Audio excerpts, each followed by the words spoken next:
قال عليه الصلاة والسلام: أوصيك بتقوى الله تعالى والتكبير على كل شرف.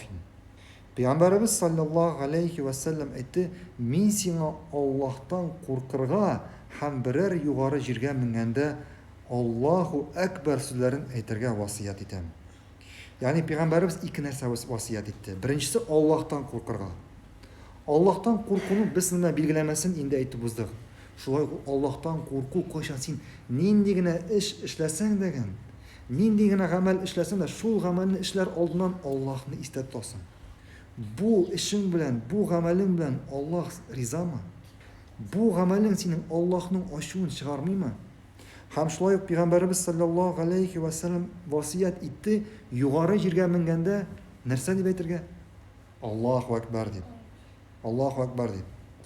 Ham biz sizlar bilan shulay ikkinchi bir hadisdan bilamiz, kishi yuqoridan osqa tushganda nima so'zlar aytadi deyish?